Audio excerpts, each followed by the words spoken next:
Listen to the show and peep what these dudes bring. If you didn't know, it's an orange and blue thing.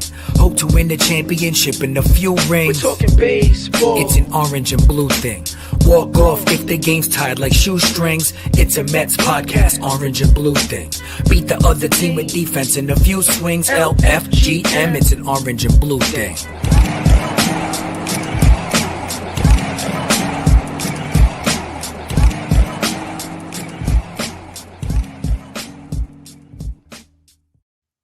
What's up, Mets fans? Back at you, Orange and Blue Thing, Season 5, Episode 4. I don't even think we really need to say that anymore, but I do it anyway. March just to keep track. 22nd, 2021. Darren, Meenan, and Julia Quadrino here from the Seven Lines headquarters. How are you, Julia? I'm great. How are you? I'm okay. We are Endy Chavez days away from opening day. Love it. 10 for people who don't know who Endy Chavez is. If you don't know who Endy Chavez is and you watch Orange and Blue Thing, why are you here? Or listen afterwards, maybe you just like us for some reason, but you don't know about the Mets. I don't know. But we are 10 days away from opening day in D.C., 17 days away for Mr. Keith Hernandez. If you know who Keith Hernandez is. If you don't, what do they call him on there? They call him trollers? If you don't know Keith Hernandez, talking about trollers on the broadcast the other day as Julia is snorting over here. I snorted at that one. It's so good. I didn't get to save the other one I just told you that you were cracking up at. Oh, that was good. They caught him off guard. I guess they were asking him something, and he goes, "Oh, I'm sorry. I had a chocolate egg in my mouth." He's such a treasure. That is what we get with the best broadcast booth in baseball. And if For you sure. haven't noticed, I know you haven't been watching that often. I haven't been able to, yeah. You work a lot. Congrats on your award, by the way. Thank you. Tell the people what you won. Oh, I think I mentioned it before, but we won Best Dog Walker on Long Island. My plaque just came in the mail the other day, so I was able to pose with it. Thank you.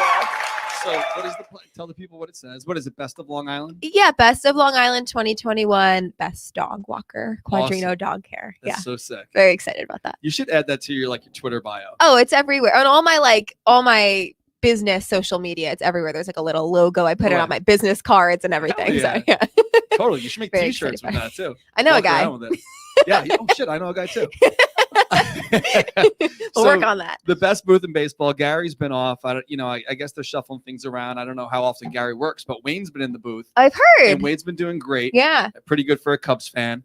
And it's tough because in years past, clearly this year's much different for spring training. Right. They're not broadcasting as many games. Some of the home teams aren't broadcasting their games at all on TV or radio, which Mets fans definitely wouldn't put up with. But in years past, when the Mets booth was off and I was listening through the MLB at Bat app from the local home broadcasters, they're horrific. Yeah. The baseball is such an entertainment sport, and the reason why we can still tune in when the guys are looking through baseball cards when the game is a blowout is because of the booth. Right. And if you don't have the booth, you just turn it off. I feel so bad for teams and granted, I don't know their booths very well, but any team that's just been bad for a long time, except for last year, like the Marlins or the Rockies, have been I don't know what their booths are like, but I can't imagine going through the stretch of 2009 to 2014 without Gary, Keith, and Ron and Kevin Burkhardt too when he was there. It was the only reason for watching once it got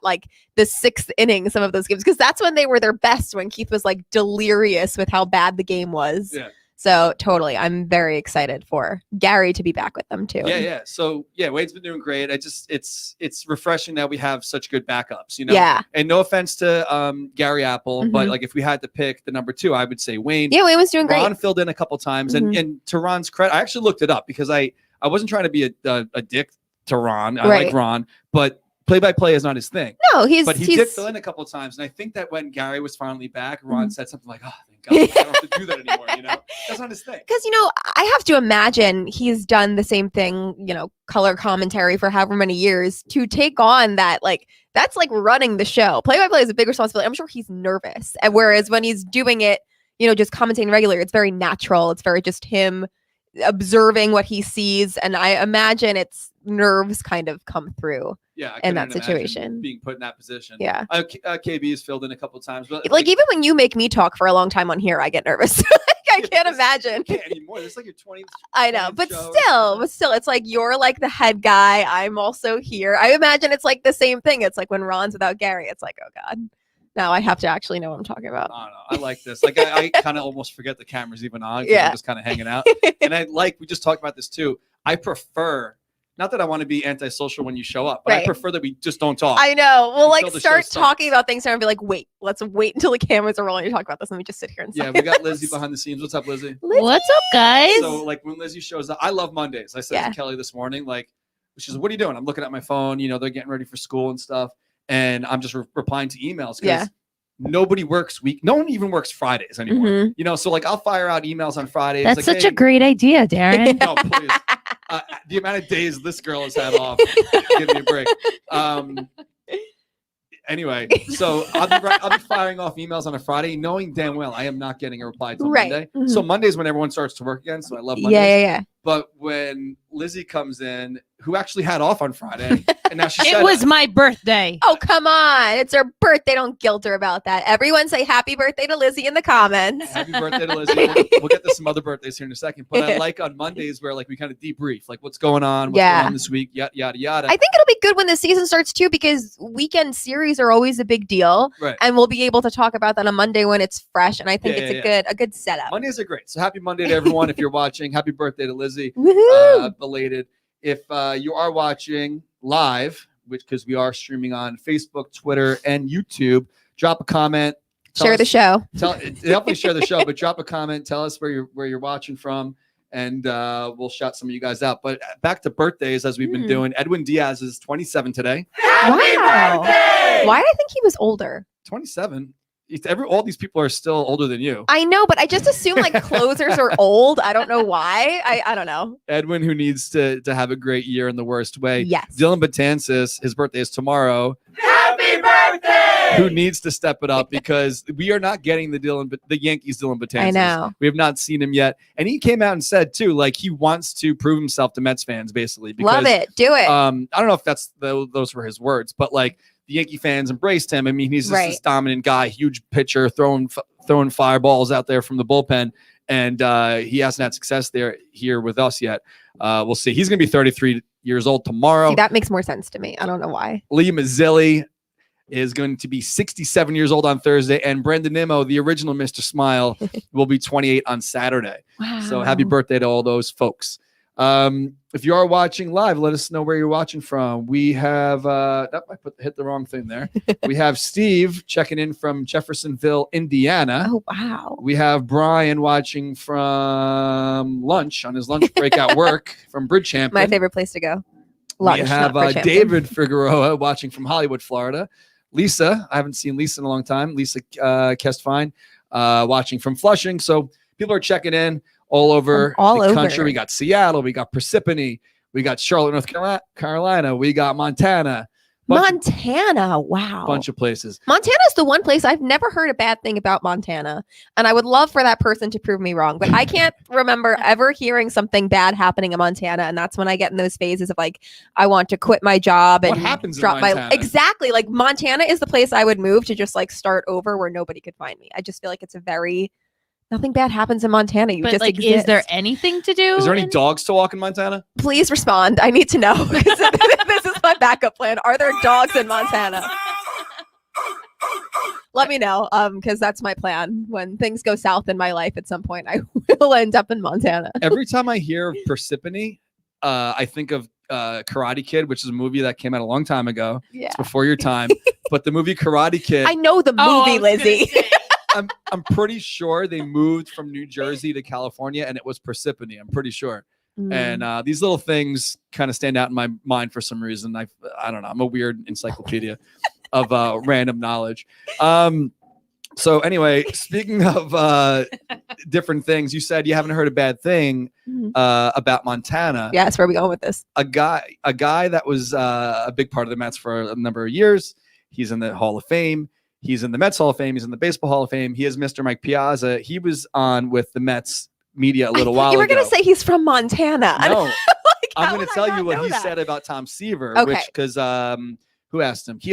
Heels. Tim Healy. We love Tim. Not Tim. Mark Healy. Oh, Mark Healy. You know Mark Healy, right? Yes, but I forget that we have two Healys. Mark Healy, I don't know if he had some beef with the Wilpons or something going on with the Mets, but he was not a part of like the media with the team. Yeah, that's why I thought you meant Tim Healy. And now he is again. Yeah. So he's a part of these Zoom calls and so on and so forth. So love it. Mike Piazza was on with the press today, and Healy asked him a question when you heard the news about Tom Seaver's passing. What was your initial Yeah. reaction? And Piazza brought up, you never heard, a bad thing about Tom Seaver. He says everyone has their bad days. Sometimes you'll hear, this and that. Someone might say that you're a mean person, but I say, wow, I've never heard that before from Julia, something like that.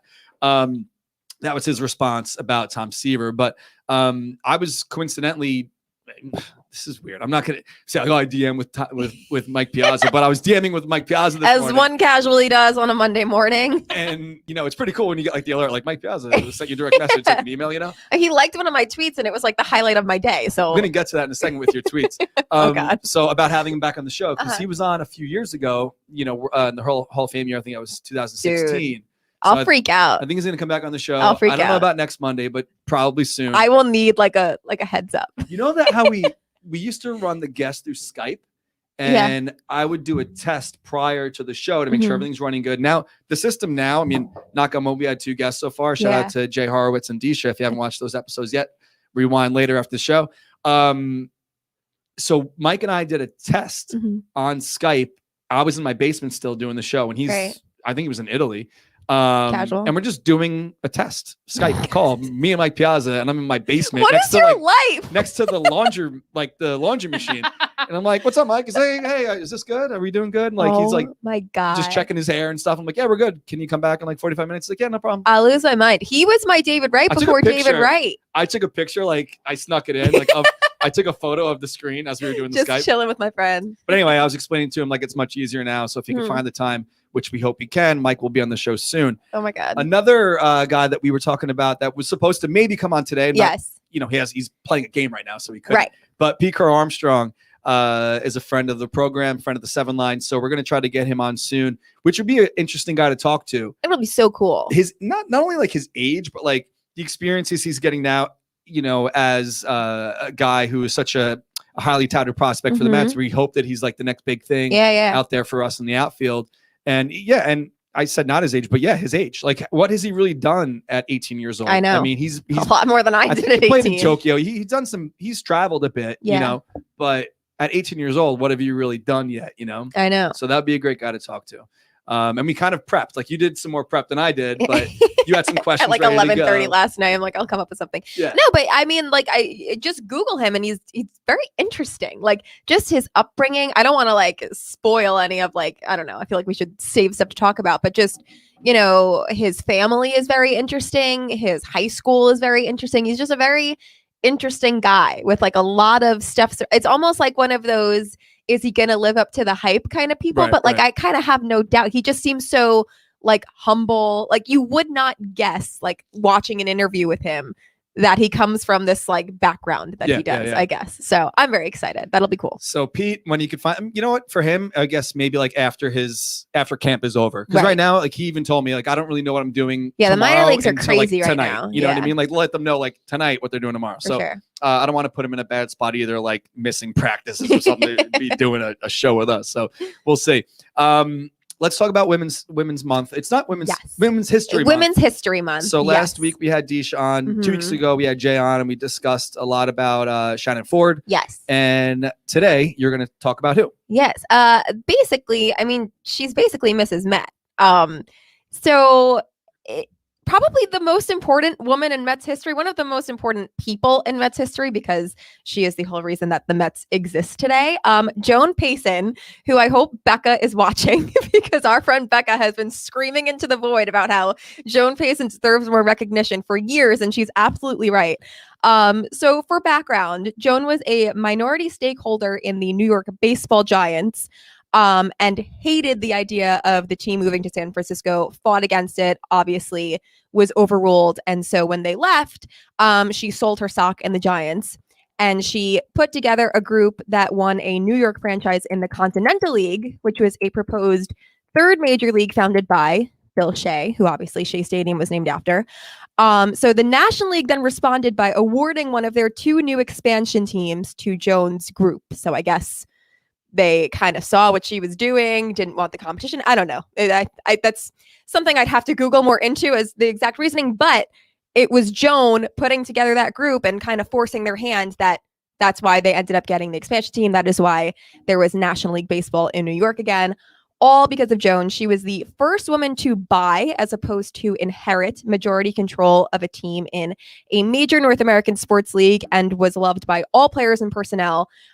She also apparently played a huge role in getting Willie Mays back in 1972. She was the Mets team president from the team's inception in 1962 until 1975, when she passed away. I discovered this last night. She passed away the same week as Casey Stengel, which I thought was interesting. Yeah. At the age of 72.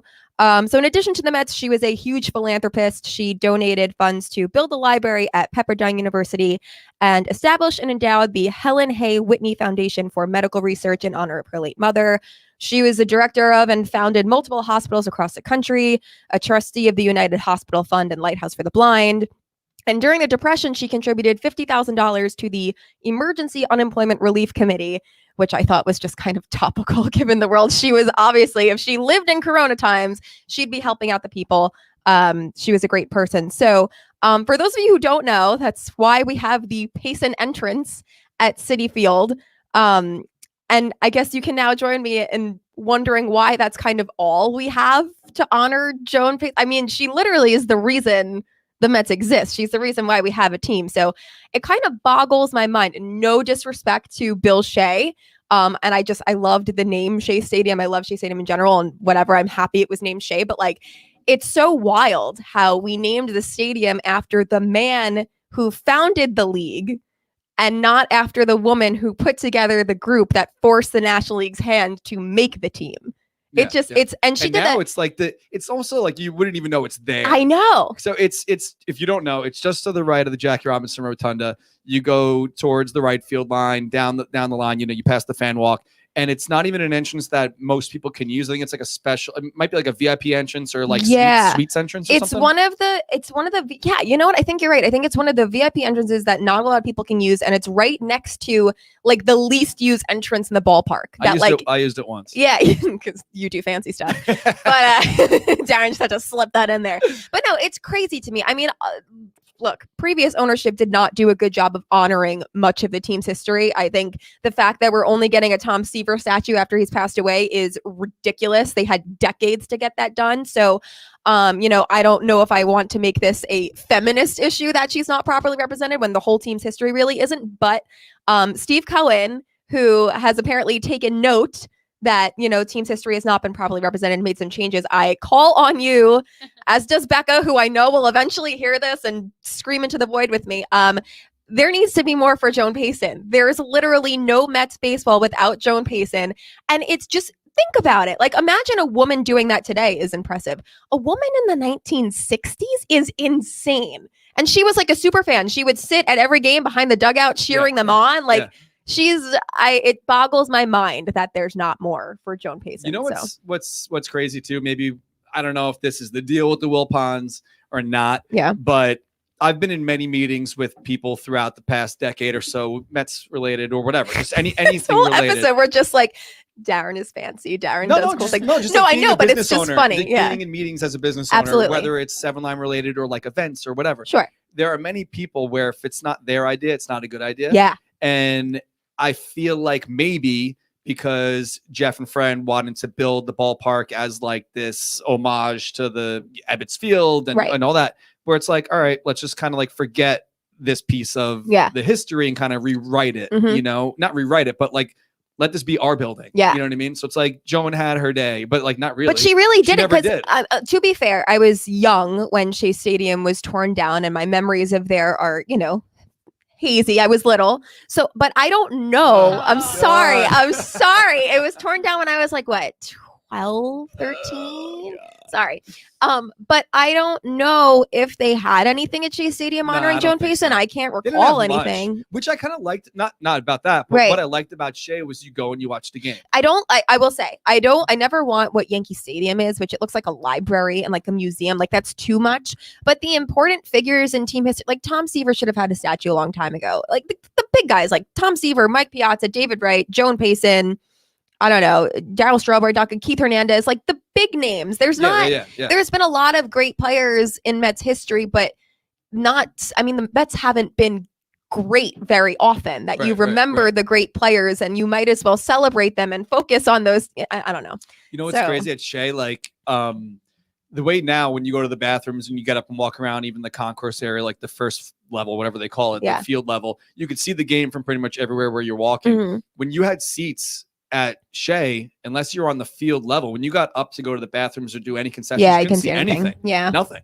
And half the times the TVs that were next to where you were broken. Right. Or like you're in the bathroom and I don't know if they had the radio playing in the bathroom or not, but like you had no idea what's going on. I don't know, but the bathroom, it's so nice now. It's I don't know, there's no way to make this not sound weird, but there's something so comforting about like being in the bathroom and just hearing Howie Rose calling the game to you. It's like you're not missing anything. Right. It's so nice. I mean. That's why everyone's so distracted now. And like there was no I mean, I had like the T-Mobile sidekick, and, random shit. Like I had like AIM on my phone and stuff like that. But like there was nothing else to do. You go and you watch the game. Yeah. Which was cool.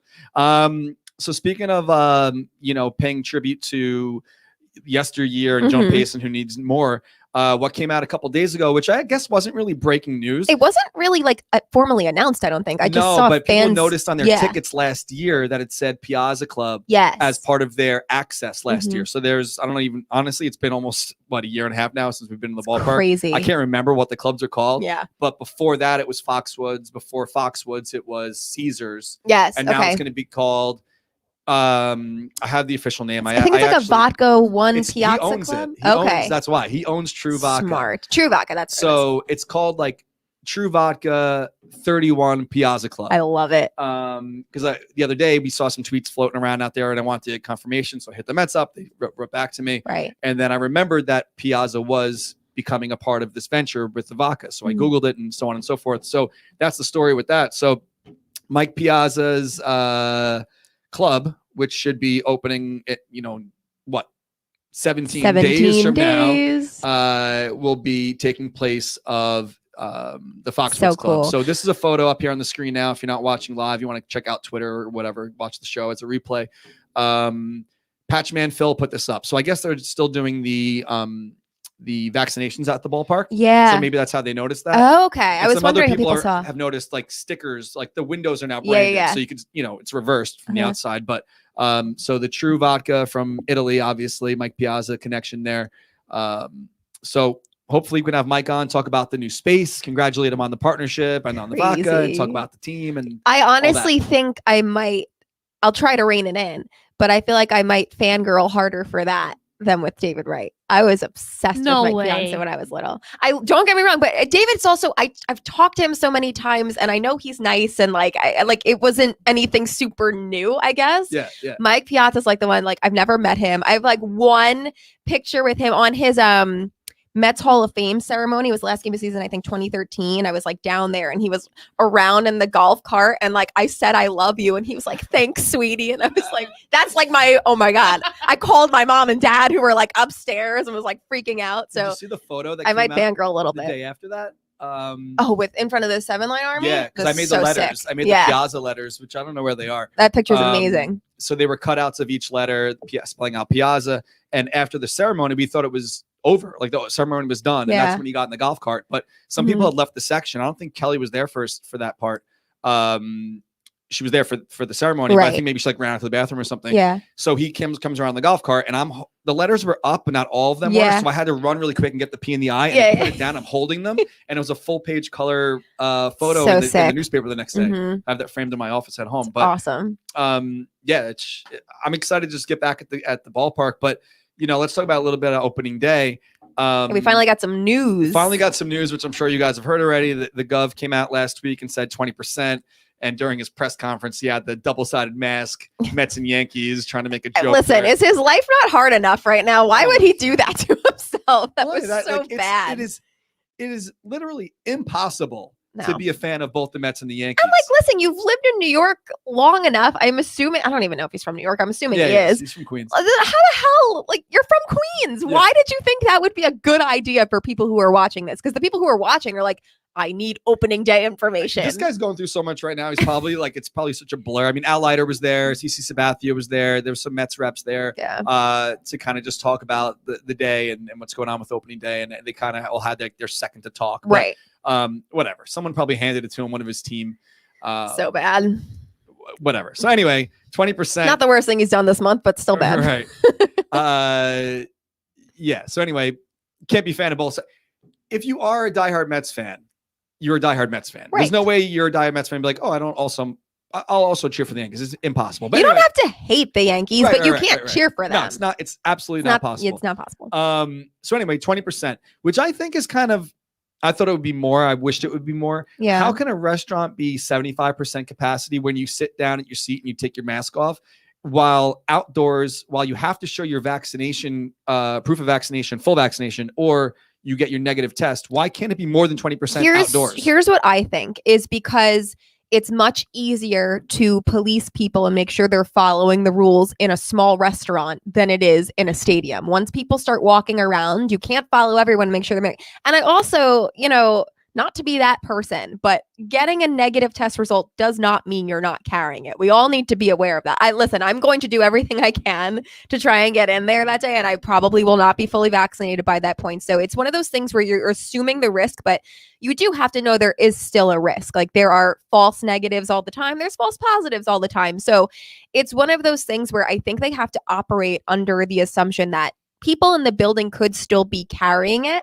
And it's harder to make sure in such a big open space that people are following the rules than in maybe a smaller closed, even though it's not as properly ventilated. But yeah, I think that's the reason. 20% is pretty low. So I know it's still not going to be like a ballpark. I think it has atmosphere. to do with like the bathroom situation and the line situation, concession stands, all that stuff. And I heard too, like, no cash. Everything's got to be card. Oh, really? Yeah, no cash. Wow. So I guess that means no vendors walking around.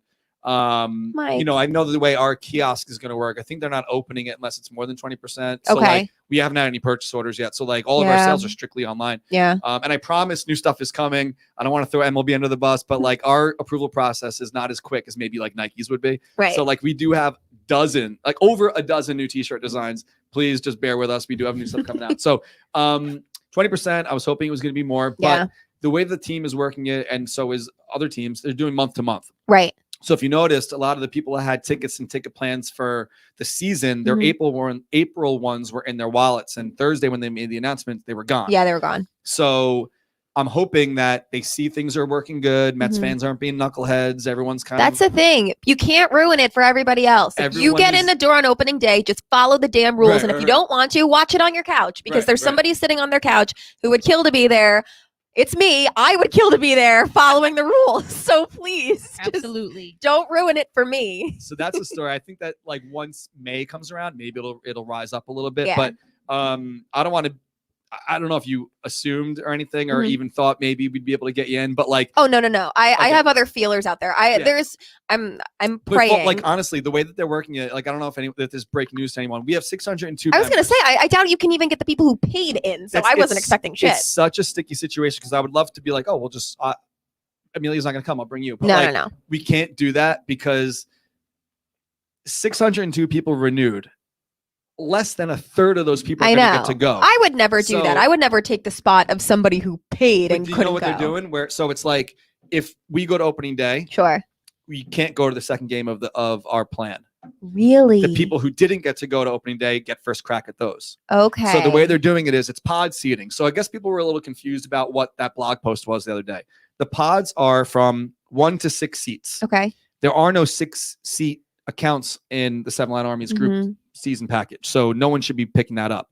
And the way that I'm going to word it pretty firmly to everyone once we finally get that list of who can select is, listen, I know damn well that you have 2 tickets on your account. Don't go in and buy a pod for 4. Yeah. Because if you do, you're out. Yeah. And like, I'm firm with that type of stuff. I think that's very fair. And not only that, you're ruining it for the next person that did renew but couldn't go, and they were supposed to be there. So like, just because the pandemic happened and you're now getting the option to purchase a pod, even though you had 2 tickets, don't buy a pod. Yeah, it's reminding me of the toilet paper situation last year. Just because you have the opportunity to buy all the toilet paper, you don't need all the toilet paper. It's the same thing. So I'm going to be pretty firm with that. So the way that it's working is it's based on renewal timing. So the first, I don't want to say the number because it's less than 200. Right. But we have 600 tickets, so it's a third. Those people are going to get an alert probably this week that says, next week, if you'd like to go, log into this website, to the Mets website on, I think it's the 30th, and you can go in and buy a pod. So how are you picking those people? Is it just like order which they renewed? Okay. So like I have no say over it. Yeah. But then if you do go to opening day, you're now at the back of the line for game 2, which is towards the end of the month on Saturday against the Nationals. Got it. But I don't really see these as outings. Yeah. I see it as a special perk for the group because of our relationship with the Mets. Right. So it's like we have a record, an ongoing record of what our games are. It's like 60 and 48, whatever it is. Are these not going to count towards it? I don't think they should count because they're not really outings. So like the spring training opening day, we could have gone. That wasn't an outing. It was just like a few of us have a partnership, can be there. and if you want to go, cool. So it's like if I miss it, it's not like I'm not going to an outing. Right. You know what I mean? So like we had the in memoriam for Indart that came up the other day when he finally missed an outing. That was so funny. You know, I can't believe I had never seen that. I think that missing these games is for sure going to be sad for people who can't go, but like you're not missing an outing. So do like, people still wear the jerseys? No, yeah, do you still do all the chants and stuff? I would hope so. Okay. But like when game 2 comes on, since I'm going to go to opening day, I won't go to the second game. Right. Because I want to keep it fair. So like if me and Kelly go to game 2, we do have 3 tickets, but if we only use 2 or 3, then we're now taking away from 3 other people that didn't get to opening day and they can't go to game 2. Yeah. So like, I'm not going to go to game 2. Yeah. I think that's fair. So like, I have to lead by example with this shit. Sure. Can't be like, well, I'm going. Yeah. But only 100 and X amount of you guys can go. So I'm going to opening day. I'll let you guys know the list when it comes out, but I won't be at game 2. Yeah. Now it comes to Tampa.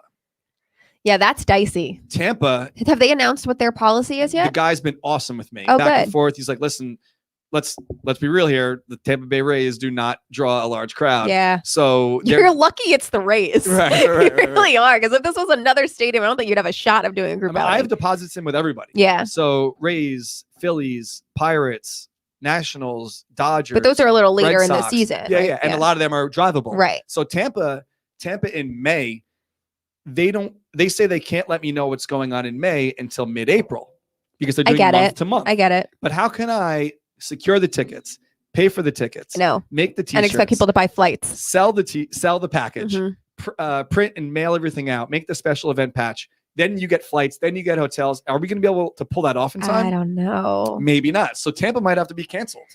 You know what? That would suck, but I can't even imagine people. I think the flights is like you said, the other ones are drivable. So if it's a last minute thing, you can pull it off. Great. But like having to book a flight, especially now, I don't know. That's tricky to have to do last minute. I would not want to be in that boat. So that's the story with Tampa. Like, honestly, I'm on the fence with it. I could even flip a coin and go. I honestly, I don't know if you've done this already, but like maybe throw up a poll and be like, listen, realistically, if you were offered it this time, would you buy it? Polls are weird. Polls are like also trying to gauge sales on likes, which is impossible. Like I can put breaking news. Hold on, wait. Do it. Where's the sound here? I got the wrong thing going on. No. So if you can't see this, that was really freaking loud in my ears. It was so loud. That was loud at home too. You probably can't even notice what this is right now. Do you have like the my view and I can hold it up to the camera? We have a show background. When Lizzie comes back, I'll have a show. So we have a background here on the show that is like an all over print of like random things. And this is actually drawn by Graphics Joker. You know Graphics Joker, right? Oh, that's awesome. So he drew a hot dog, a baseball bat, Citi Field, Shea Stadium, a beer, random squigglies, an apple, a baseball. So like it's an all over print, like kind of like a wild assortment of Mets stuff. But if you saw when I leaked out the photos of our other shorts that we're doing, like the uniform style shorts, this is the exact same cut, exact same material. It's got a pocket on the back. It's got strings in the front. So cool. Everyone I've showed these to so far, like, what is it? Is it a bathing suit? It is. All I wear, besides, even though people make fun of me because I wear like jorts sometimes, is walking shorts or amphibian shorts. So you can swim in them, you can walk in them. They're basically like summer shorts, so you don't have like swamp ass. Basically, that's it. So these are the anti-swamp ass shorts, people. Lizzie, if you could put that in front of the camera for a second. Oh, perfect. Yeah. Woo! Look at those, sexy. All right, that's good. So those will come out, I hope, at the same time as the other shorts. That should be right around May. Cool. So that's a story with that. Yeah, those are coming out in May. The sunglasses are coming out in May. Bunch of stuff's coming out in May. But every time I put something up, it's like when the shorts coming out? I could post like anything. I know. I always look at the comments and it's always something about the shorts. I'm like, people are starved for shorts, I guess. Are we tailgating an open day? What about the shorts? I think it's also like people like don't fit in their jeans anymore and shorts are stretchy. So maybe they just need something like summer go-to. It's like when you were celebrating your jeans the other day. Yes, exactly. I need to get these shorts so I can stop wearing jeans because that one time was too much. Long story short, that's what I was getting to about the polls. Yes. So you could put up a poll and be like, would you go to Tampa if we book it? But like, honestly, people, I don't know. You could say that now and be like, yeah, I'll go. And then next month we'll come around like, nah. Maybe like put in like the email, I guess. I don't know how to do it, but like in a way to do it, like it's a group of people you actually know would consider, not just random people who follow you who are like, would I want to go to Tampa? I don't know. Right. Like, even though they have no interest in actually going. But yeah, I don't know. Would you go? When is it? It's in May? It's mid-May. I probably wouldn't just early May. I'm already booked for like work in May. I don't think feasibly I'd be able to do it. And I'm going to be honest, like if I was traveling for the first time, because I haven't left New York. It wouldn't be Florida, right? It wouldn't be Florida. I mean, I'm kind of afraid of Florida. It wouldn't be honest. Tampa Bay, Florida. Tampa Bay. No, I don't know. I'm just kind of afraid of Florida. But that's me. A lot of people will be vaccinated by then. I'm at the bottom of the totem pole, so I know I won't. So I'm going to be as careful as I can for as long as I can. But a bunch of people will be vaccinated by then. So maybe they feel safe to go. And yeah, but you know what it is? Like, Our Florida outings do pretty well. Like we went to Miami twice as outings. They did pretty well both times. So I feel like the people who live in Florida. Well, that's another thing. You have a lot of Mets fans who live in Florida that you may be able to sell a decent amount without having to worry about people needing flights. Yeah, but like honestly, it's not a destination. Like they might be getting a new ballpark within the next couple of years anyway. So I'm almost kind of talking myself out of it right now. Pros and cons. It'll probably be a much better experience if we don't go right now and be like, you know what? We're going just for the sake of going, just to say we went to a game. But is it really going to be that fun? Because I was going to say, you're pretty close to getting through all of the teams, all of the stadiums. If you go to the old stadium this year, then they have a new stadium. I feel like that's not going to be at like the top of your list to go back to when, like you said, it probably would be a better experience to go to the new stadium and you'd probably wait a few years to do it anyway. So I don't know. We got some people chiming in Maybe here. wait that out. Pretty sure this is Jeff on Twitter. Lichstein. He says, in this environment, not worth the risk or headaches. If I was you, I would cancel it. This is good. It's a group discussion. Brian Bomser, Florida is the Wild West. The stadium is a dump. Hold off, which is true. Like there's no lies. That's completely factual. About the Trop. Like you got to go to the Trop. Everyone's like, oh, it's whatever. It's a ballpark, right? Know? So I don't know. Yeah, maybe we'll cancel it. We'll see. It's weird because it's. I mean, it would make your life a hell of a lot easier that week. You got a crazy week that week. Yeah, you right? You heard about that week. Yeah. I don't know. We'll see. It's the kind of thing where I always said, like, I'm never going to Tampa, but like we're running out of places to go. Yes. I mean, we should go at least once, but like you said, if they're going to make a new stadium anyway, I feel like you might as well wait, especially right now. If there was no COVID, I would say just do it just to say you went to all of them and go back. But like, I don't know if the Trop is not worth risking COVID for. I don't know. So back to opening day. So you're probably not going. Have you come to terms yet or no? I have. I mean, I just basically made like a desperate tweet on Twitter and I was like, listen, if anyone is offered tickets and for whatever reason doesn't want to go, and somebody, some kind soul, I don't even know him. He didn't follow me. He just happened to see my tweet. He was like, listen, I'm a partial plan holder. I'm not going to be fully vaccinated yet and personally don't feel comfortable going. If I'm able to get them and you want to buy them, like you can have them. They're yours. So I am just I'm not getting too excited yet. I'm going to wait until he like has them in his possession and then hopefully me and my dad will be there. So speaking of tweets, see. How many views does your new video have?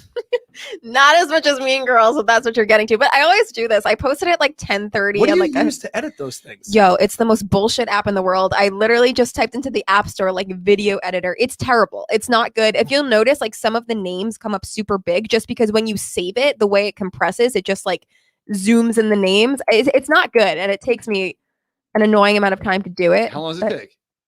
that little video took me maybe like an hour and a half, which That's is not so that bad. Yeah, but it wasn't complicated. Like it shouldn't have taken an hour and a half. It was like putting 3 names on a screen.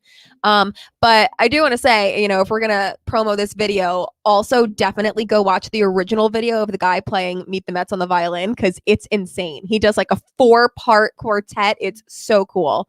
Let me see if I could pull it up here. I highly recommend going to watch it. Share screen. Hold on one second. Yeah, because I saw this the other. I don't know what day. Maybe you did it Saturday night or something. Maybe Saturday. I don't know. It was the weekend. No one was on Twitter. Everyone was having fun, having a life. So it's a scene. Let me set the scene here. If people are listening afterwards, the video is the scene in Titanic. Everything's going to shit, and Julia basically put names over who the people are in this video, and. Did you said his name again?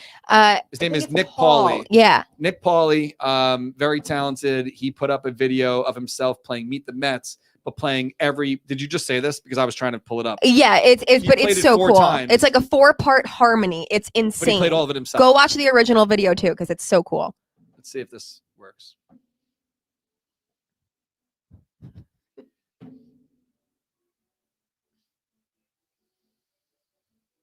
Silent film.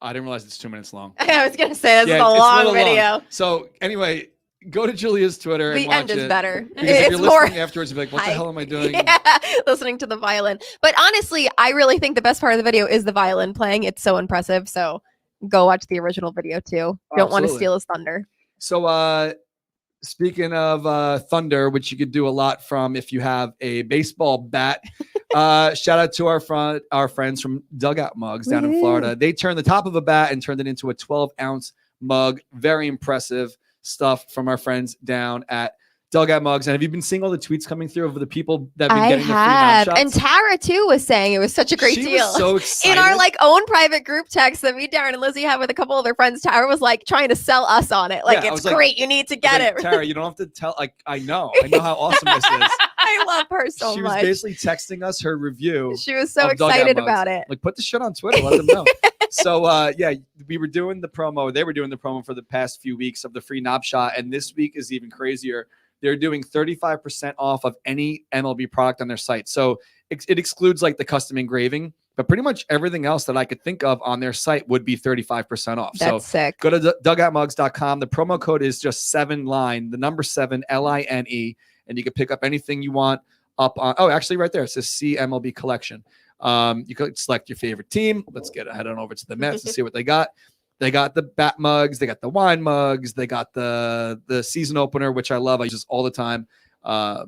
It's the bottle opener with the bottom of the bat. Mm-hmm. Awesome stuff down in Florida. Definitely go check them out. Dugoutmugs.com. Use the promo code 7line, number 7, LINE for 35% off while supplies last on their site. They actually didn't tell me when that code would expire, so I guess it's good for at least the next week. So fingers crossed. Definitely go over there. No, it'll be up for at least a week. Yeah. So head on over there and pick up some stuff. So I asked some people today on the little internet there what their biggest concern was going into the season. Oh, yeah. And, news came out last week. Oh, it's no big deal. Cookie Carrasco, just something minor. And then Can I just say... Everything's always minor with this team. Right? No. I want to get ahead of this because I already saw people calling Cookie Carrasco the next Jed Lowry. And I know, Cookie Carrasco was diagnosed with and beat cancer mid-career. If there's anybody who wants to be on the field, who's going to give us all the battling back from an injury, who's probably devastated by this minor hamstring thing, it's him. It's not that minor, though. He might not be back for months. I'm saying in terms of in comparison to cancer, of course. It's pretty minor in grand scheme of his life and things he's come back from. So I am not too worried. I'm sure he's going to do everything he can to get back on the field as quickly as possible. And if he can't, he beat cancer. So we're not allowed to get mad at him. And that's all I have to say about that. I'm very passionate about it. Yeah, we love Cookie. We heard Stroman, of course. Yeah. We heard Stroman come out the other day and say, in order for us to be elite, we needed Carrasco in the rotation. So it's almost like saying that we're not elite anymore. Yeah. Because now there's a lot of question marks. Because now you look at it. But I honestly love that Stroman came out and said that. It's you want to hear that. You know what I mean? It's kind of putting pressure on the people upstairs. Like, you know, we have there, and they do. They got a lot of pitching depth this offseason, which is great. But it is calling on everyone involved to be better. Like someone got knocked down. Like we all have to be better now. Well, the injury bug, unfortunately, the black cloud of Flushing does hang over this team. Yeah. You know, I would not be surprised if more things happen. It's a sport. You know, people get hurt. That's what happens. Especially in spring training. But building depth is what you need to do. But you know, speaking of spring training, the guys that you kind of. All right, let me take it back. Jeff McNeil wasn't hitting great. He got a couple hits the other day, and like the clubhouse and the bench was, you know, fired up for him. But like you take spring training numbers with a grain of salt. Like every day when the Mets do something great or do something poorly, DeComo comes out and goes, "Well, this is what happens," and then he ends it with, "But it doesn't matter in the fake game don't count," which is true. But you want to see some spurts of some kind of excitement from guys like Betances or guys like Familia, who need to pitch well out of that bullpen in order for our team to have success. We can't just you know, put all the weight on Aaron Loop and Trevor May and Diaz. So like guys got to step up. Lugo, who knows when he's coming back. So this is, you know, what's funny? We get into like Mets talk and it's actually a Mets show again. Instead of us just like bullshitting about like random stuff. It's like, oh, we're actually talking baseball. Let's go. Yeah. Right. So, you know, we'll see what happens, but, whatever's going to happen, it's only 10 days away. Yeah. So if these guys are going to like save all their bullets for April 1st, it is what it is. I don't know. I mean, I read some of the comments when you were asking. A lot of people are worried about the bullpen. And it's funny because now that there's a camera in front of me and I'm forced to remember, I'm blanking on what she said. But I remember Disha making me feel much better about the bullpen situation last week. And go back and watch it, and I will too, because now I completely forget what she said, but it calmed me a lot. But she has full faith that, you know, she said they probably could have added on another person. They missed out on a few, but she's comfortable in comparison to the rest of the league with where they're at. This is something I think about often. Has there ever been like a team that you can remember that just had like an elite bullpen? Like their bullpen was great. I can't think of any team ever in baseball. It was just like the bullpen that year was amazing.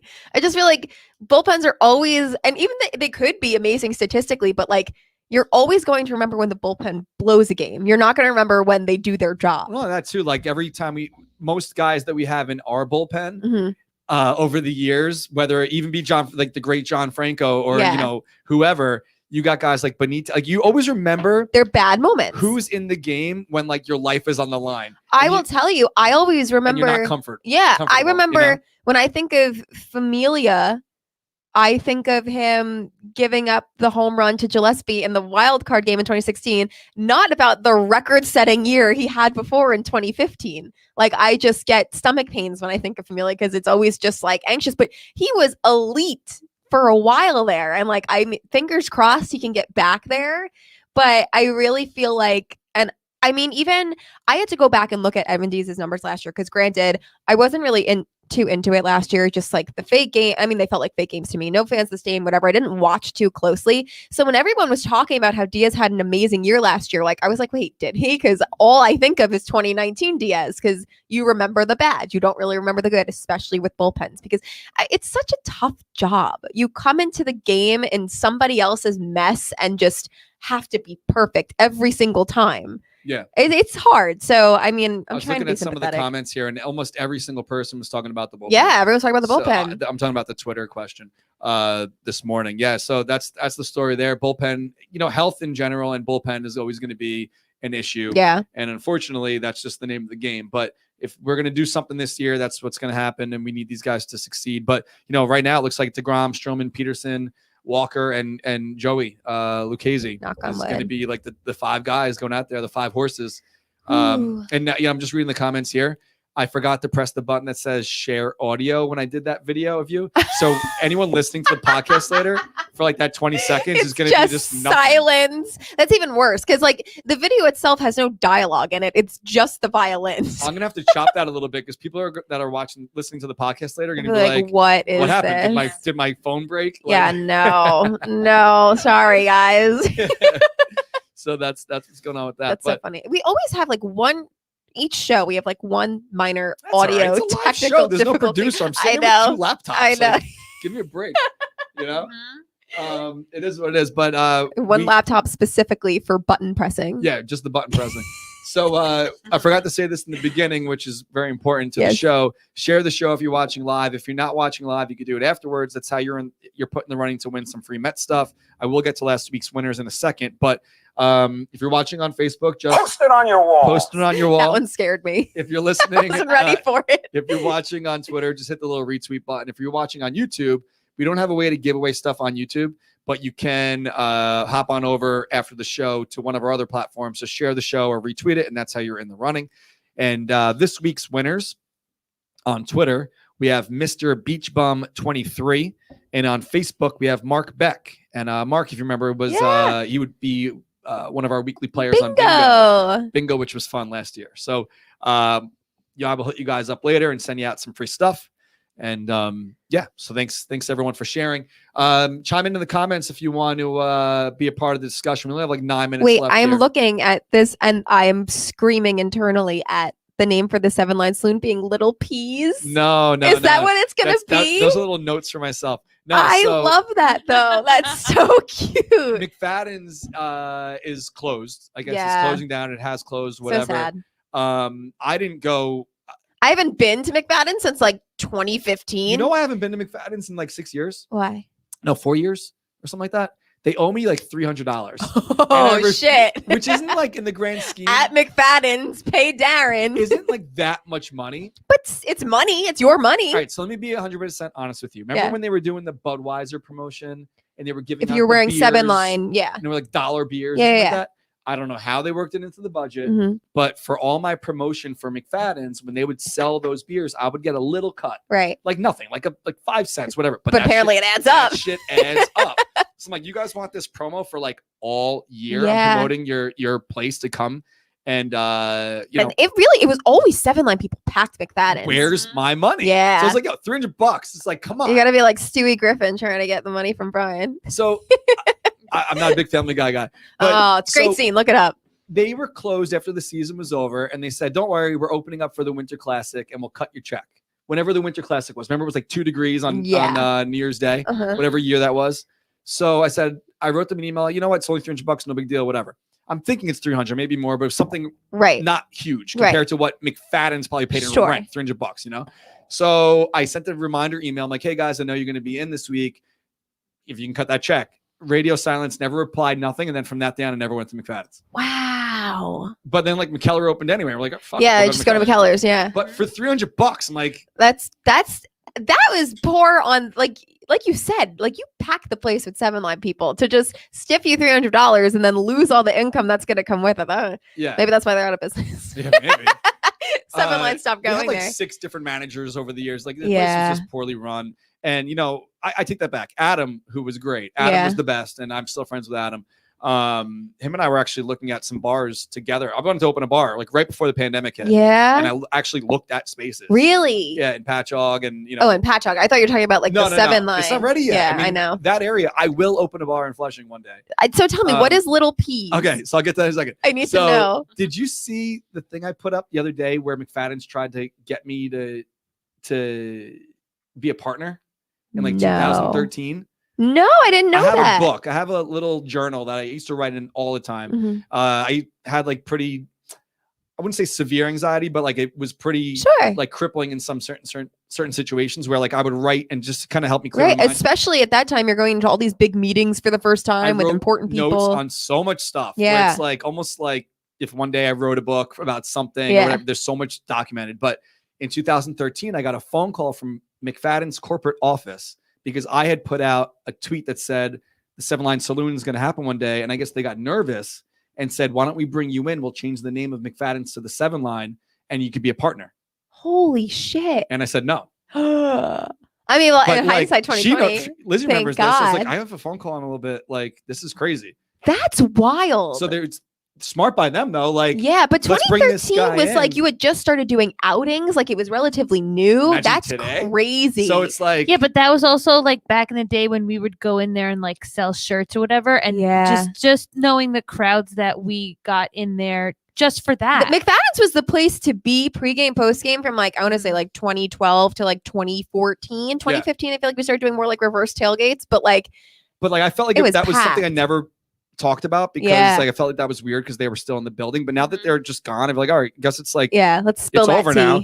But like, smart by them to be like, let's we eliminate just bring this this guy in the fold so he doesn't like basically open up his own place and steal all of our business. But anyway, that's the story with that. So the reason why this says Little Peas is Kelly's been a vegetarian for like 20 years. Yeah. I've cut back drastically over the last few years. I had some stomach issues and it's better on my body to not have that much red meat, yada, yada. So we recently also we were pescatarian. So we eat fish and I haven't had dairy in a couple of years. Yeah. So now we're just straight up vegan. Wow. And we're finding it very hard to like find places to eat. Besides eating at home. There's not that many vegan restaurants. I mean, vegan's hard. I looked it up. It's like, it's not hard at all. Like at home, it's so easy. For restaurants, I mean, it's difficult at restaurants, but like I looked it up, like 10% of the world are vegans or something like that. Yeah. And especially in the African-American population, there's a lot of vegans. Yeah. I don't know why, but I saw that on Shark Tank, but we're like, maybe scrap the bar idea for a little bit and just open up our own little restaurant. Ooh. And we call it Amelia P. Yeah, I was gonna say that's why it was so cute. Like, oh, we'll call it Little Peas and open up our own little like fresh juice place with vegan That's treats. Cute. And also do like farm to table because we're not stupid. Like if we're gonna have like a brunch spot, right? And you want it to go and you're not vegan, you want to have like bacon or eggs. We do it like has to be local, grass fed. Do we know any farmers? I don't know. We'll have to look into that. Yeah. So any farmers that maybe watch the show or whatever want to get involved, but I don't know. This is kind of like a big picture thing. We're not opening it tomorrow. Rent through the roof. Cute. I love the name Little Peas. So maybe it'll be called Little Peas. That's why I wrote that. Just kind of like a reminder to myself of what we got to talk about. But we're running out of time. Before we go though, we absolutely have to give a gigantic shout out to our friends from Coors Light. Woohoo! Coors Light is the best. I can't wait to drink a whole bunch of Coors Light responsibly, of course, on opening day. Are you doing anything for opening night? Opening night. You know what I'm doing opening night? Amanda's bachelorette party. We're going away. We're leaving opening night. Like, April 1st. April 1st. Oh, no. But opening day, like the home opener is Amanda's bachelorette party. But April 1st, I really don't know. All right. Well, anyway, I don't know what the plan is. I know what you're except doing. I'm going to have Coors Light. That's all I know. I know what you're doing. You're going to go to drizly.com. You're going to type in your address here. I'm going to actually just write Seaverway here. Sorry. I can't even reach over here. Seaverway. Sorry. So I'm going to type in Seaverway here into drizly.com. And then once you get to there, you just type in that you want Coors Light. This is so freaking easy. It's unbelievable. And you can get it delivered right to you. I don't know if they'll deliver to the tailgate or wherever you may be, but if your address happened to be 41 Seaverway, you just click on the Coors Light, you select what you want, put it in your cart, get it delivered. It's freaking awesome. It's so easy. Do it on Instacart too, guys. If any of you shop with Instacart, you can just get Coors Light added to your groceries. It's amazing. Instacart and Drizly.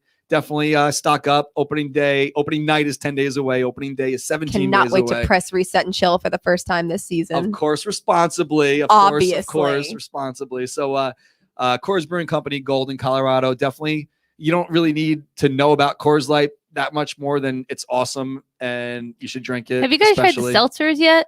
Not yet. I want to. I want to also. I'm hoping we can get some seltzers here. Send us some seltzers. Seltzers, please. So tailgating before we go. Opening day. Yeah. What is your plan? I don't know. Did they say if we're allowed to tailgate on grounds? Not allowed to tailgate. I mean, I don't know. I mean, if the cops are going to be out there, kind of like if it's a matter of the number of people you can have in a gathering, because there is still a number for indoor outdoor gatherings. Like, are they going to come around and check and make sure? I don't know. But anyway, tailgating, like we'll see what happens. Again, when we have 1,000 tickets, do 500 people go to the tailgate? Maybe not. Maybe 400 or 300 people go to the tailgate. They're still pretty big though. If we have 200 tickets, for instance, That's are true. we going to get 100 go to the tailgate? It's not going to be huge. Yeah, that's true. So I think like if you want to still meet up in the marina a lot and responsibly distance from your friends and drink some beers, I think that's fine. Yeah. I'm not going to bring the truck. We're not going to do it big with like DJ and all that stuff. Sure. Unless Elvis really wants to, but that's the story. So I know we're kind of running out of time. I always think that the days where we don't have a lot to talk about, I know, we have so much to talk about. We just kept talking the entire this time. Could be easily like a 2-hour show. Yeah. So shout out to Coors Light. Shout out to Dugout Mugs. Definitely go to dugoutmugs.com. Use the special promo code 7LINE 7LINE. 35% off anything MLB related on their site. Wait, do we have time for one thing? Quickly. Can you tell me what the bananas thing is?